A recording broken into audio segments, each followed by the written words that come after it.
Well, today's been a day, hasn't it?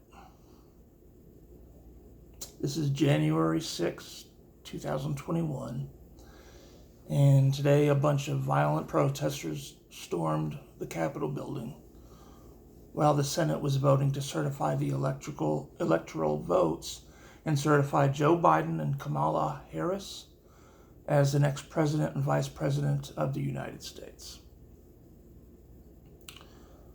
Just to make this clear, I voted for Trump twice. I voted for George W. Bush twice. I have consistently voted right-wing after my first presidential election at 18, when I foolishly voted for a libertarian, Harry Brown. But that's another story for another day. To be honest, I think it would have been best if Trump had conceded about a week or 2 weeks after the election.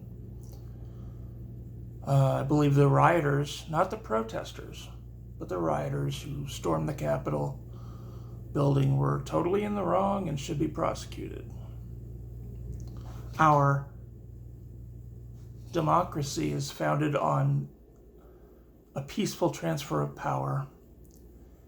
And unfortunately, we have gone past the point of things like the Boston Tea Party. Okay? A nation of 350 million people cannot be governed or handled in the way that we governed a nation of 3 million people, which was the population in 1776. Having said all that, new topic, little history lesson, short history lesson. And I will mostly quote from our good, impartial friend, Wikipedia. The Reichstag fire was an arson attack on the Reichstag building, home of the German parliament in Berlin, on Monday, 27 February 1933, precisely 4 weeks after Adolf Hitler was sworn in as Chancellor of Germany. So people were protesting against Adolf Hitler, right? The Nazi Party used the fire as a pretext to claim that communists were plotting against the German government, which made the fire pivotal in the establishment of Nazi Germany. So, protesters attacked an important building, and their enemies used it as a pretext to enable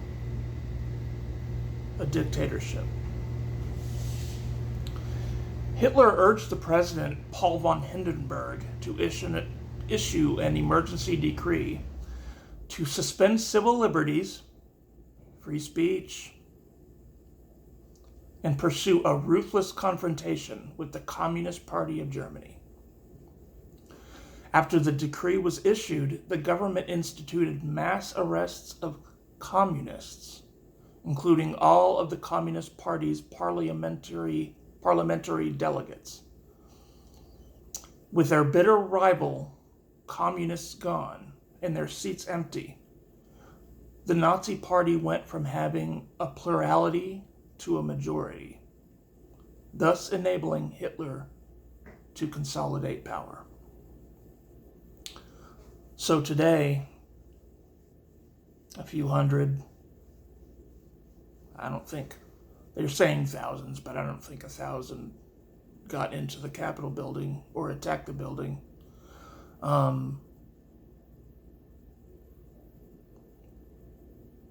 Are being blamed. So now the leadership is being blamed. Trump is being blamed. And the leaders will use this as a pretext to institute their new rules. History. Love you guys. Have a good day.